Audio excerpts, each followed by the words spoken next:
So this is the moment that we've all been waiting for. That exclusive interview with Chidole Kingston as the Black Star players, twice been to the World Cup, is ready with us. Let's see. I have been around, as you all know me, I'm a home type man, so I am around. Richard, tell us, so what have you been doing now with your football career? What have you been doing now? Is it only occupied with Accra Great Olympics? And if it's Great Olympics, what have you been doing with them? Okay, thank you very much. First of all, Ghana is still in my heart. It's my first priority when it comes to football. Okay, I am with Accra Great Olympics and at the same time with RK22 Football and the Goalkeeping Academy, and then the CEO of RK22 Foundation. So this is what I am doing now for football. Okay. Tell us about this RK22 thing. What is it all about? Tell us about it. RK22 Football and Goalkeeping Academy, and then the RK22 Foundation is all about the people. It's for the people because God has done a lot in my life and in my career. So the rest of my life now is for the people. So I have to start from where God made me who I am today, which is the goalkeeping, and also helping the other young players who also want to do something with their career. And the foundation is for the people. It's a charity. We need to give what God has given you back to the society. So this is... How many goalkeepers do you have in your department? I mean, I'm talking about your academy. How many are they? There are many. Some of them are Premiership goalkeepers. Okay. Yes, even some of them are in the national team already. Okay. Yeah, so now that I want to do with the 8 years, okay, so that they can come around and we have fun and also start their goalkeeping from there. Okay. We're talking about already keepers that you are training in the national team. Let's talk a little bit about what do you make our goalkeeping department within the Black Stars? Has it improved so far? It's all by the grace of God, and I have been there. I have tasted it. It's very, very important. Sometimes the mistakes I did when I was playing, it has taught me a very lesson, and it has also matured me. So it's very easy for me to identify challenges or the problems of the goalkeepers. Goalkeeping is a very important position, the most important position on the field. So you need somebody who understands the goalkeeping and also to direct you to do the right training, to do what will improve you, to do what will make your performance be high. So I think we are all sharing ideas. It's not like I'm goalkeeper's trainer, so I have to be every time me. So no, sometimes there has to be a collaboration. That's what I say. Collaboration, and also we talk together. They ask questions, and we all understand each other and continue from there. If you don't have this kind of the qualities, you may think you are doing the right thing, but at the end of the day, you are not doing the right thing. You've been at the World Cup before. Tell us, what is the most sorrowful event at the World Cup or any other error that you've done being at the World Cup that you don't want to see it again? Tell me about it and why. Okay, mistakes can occur. Yeah. And I remember when we played against Australia, it was a miscalculation. It was a free kick. Yeah. The way I was expecting the ball to get to me, but the calculation was different from the way I saw the ball. So it was like I gave the ball out for rebound, and then they connected it, and it became a goal. Yeah. But after I know it was a mistake, so I didn't take it to the heart. I didn't take it in my mind. Yes, now because it has to be part of me, so that I can also use to teach the young ones. It's all about gambling. Yeah. Okay. The way I arranged the wall, it was a trap. Okay. For him to see a hole so that if he loop the ball there, I can go there and take the ball easily. But he was also thinking otherwise. He's an experienced player. He saw what I have done. So as soon as I moved one step to my right, then he kicks the ball to my left. Okay. So the ball was very fast, and we all know about the Jabulani ball, the way it runs. So actually, it was my mistake, and I have to admit it. So far as I took the goal from where I was supposed to guide me, it was my mistake. So it's another one mistake. I have learned a lot from it, and also I think I will impart that one into the young ones. Okay. Times like this when we are preparing for the World Cup, what goes through your mind? You have been to the World Cup not once but many times representing Ghana. When we're going to the World Cup and knowing very well your goalkeeping department that you are Ghana's number one, what goes through your mind? How do you prepare physically, spiritually, psychologically for the World Cup? Tell me, take me through. Okay, all right. Now I am no more playing, but sometimes. Tell us what happened back then. Okay, yes. What they have to do, they have to look the task, the evidence of the task ahead. And if you are number one, you need to work towards it. Do you want to be a competitor? You want to be the best among the goalkeepers? What I mean is, if you want to be the best goalkeeper of the tournament, then you need to prepare spiritually, physically, and mentally. You know, that's before I was saying you need to prepare very well. You need to do the right thing.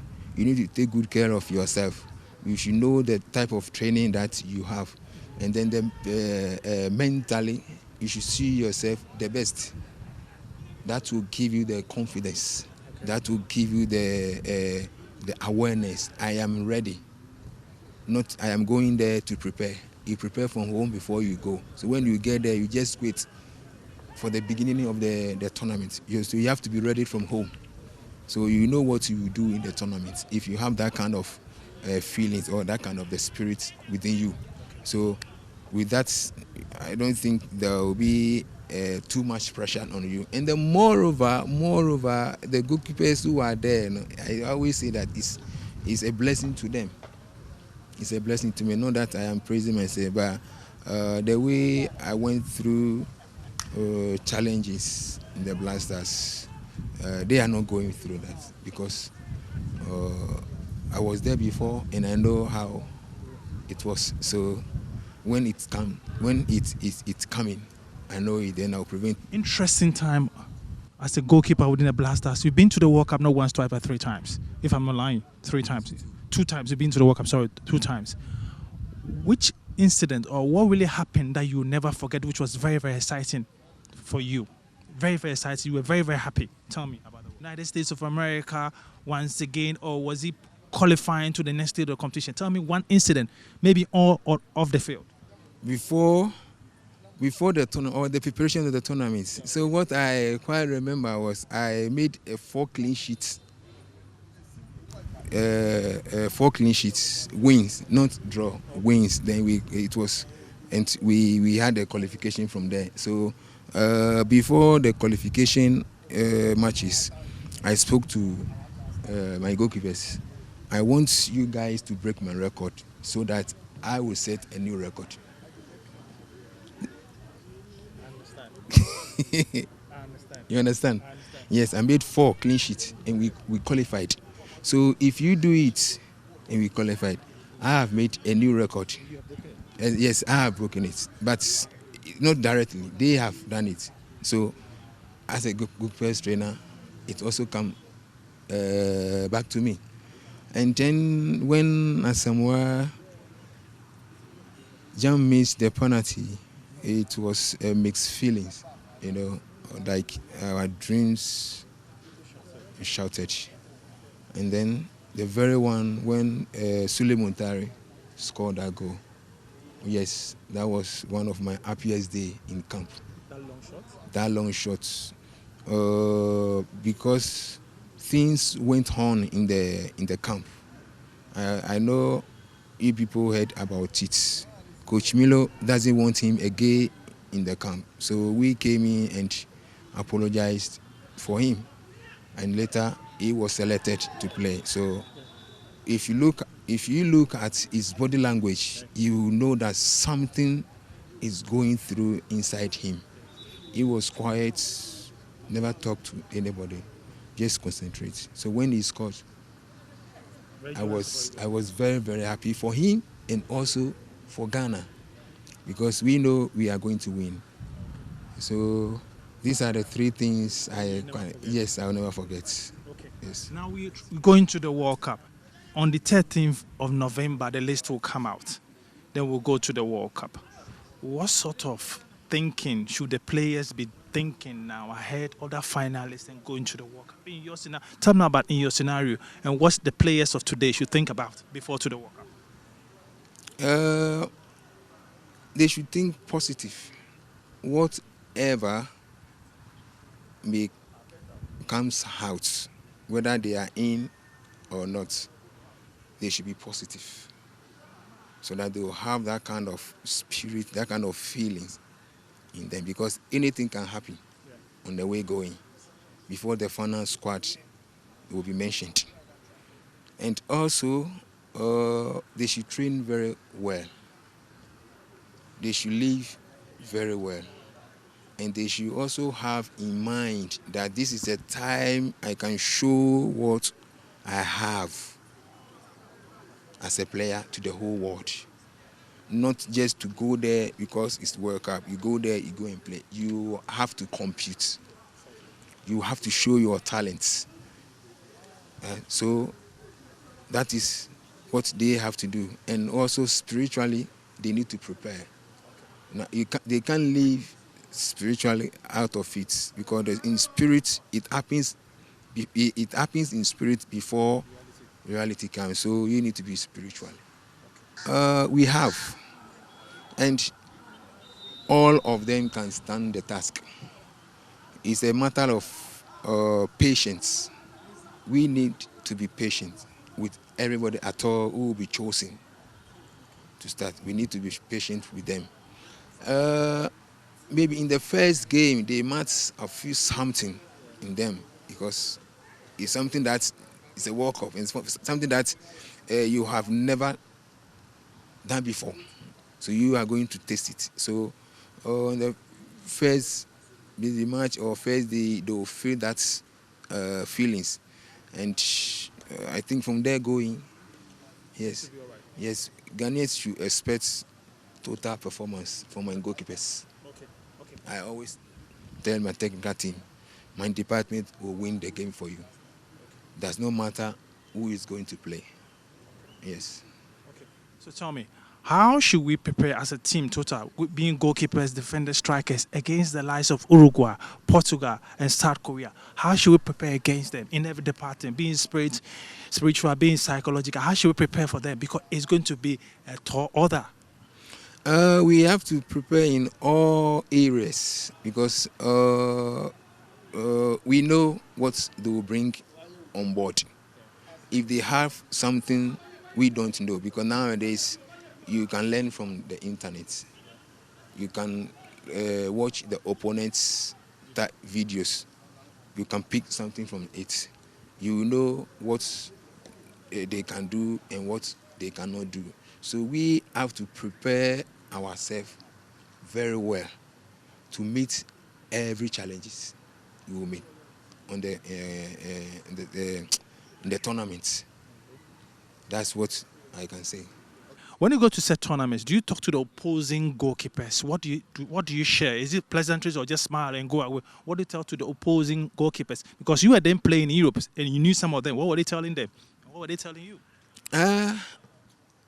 Most of them, they will wish you a good luck. And I remember my days when I was in Wigan.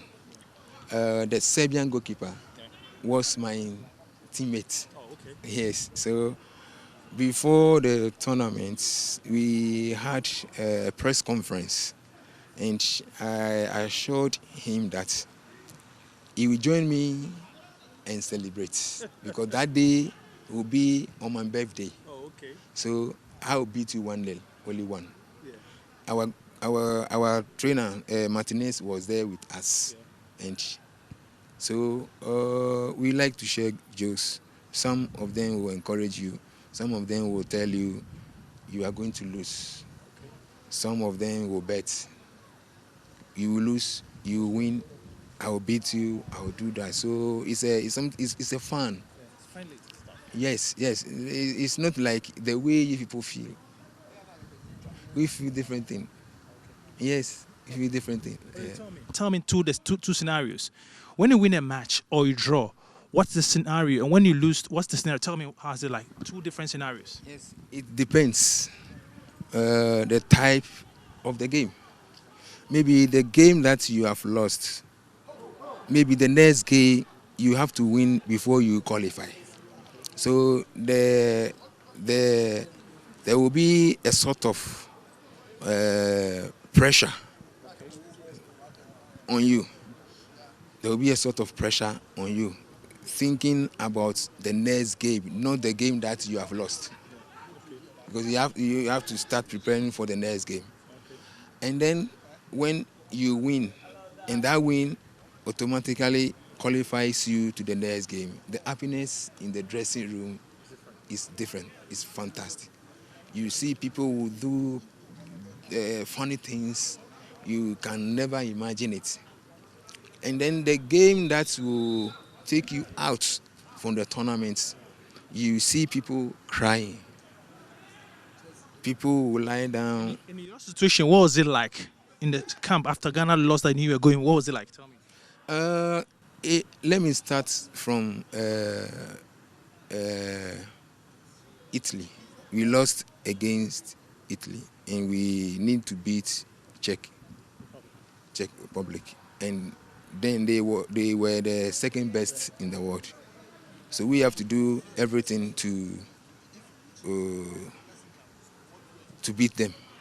So I was encouraging the other players so that we should come together and prepare ourselves. We can still go through to the next round. Yes, others too were sad, but me personally, I am calm. We lost to Brazil because after US game, we knew we are going through to the finals. And when we lost against Brazil, that was the time I felt so bad. The other games, I am normal. What sort of expectation should Ghanaian supporters this time around expect from the Blasters? I mean, you were there before. What should fans expect, and what message would you give to Ghanaian fans?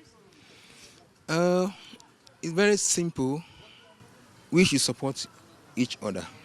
It does not matter who is playing, so far as the person is a Ghanaian. So we should support physically, spiritually. And I will not assure you that we are going to win the World Cup. No, for that one, I will not assure you. But I believe we will do our best and maybe go beyond the quarterfinals. So Ghanaians should come together. You should love each other. You should support each other. World Cup is not a war. It's a place of having fun. Even though the highest platform of football, there too is the lowest platform to have a fun or to make a fun. So it's two things. We should come together. We support each other. We help each other. We pray for each other. And then also we need to pray for our nation too, so that the spirit of the nation will follow us. When guys are at World Cup, such important, do you hear stuff from your families down there, what people are saying regarding you, and what does it affect you, in which way? I mean, when you're at the World Cup or a major tournament, do you get information from family members, be your mother, your father, your wife, that they are saying this and that, and does it affect you?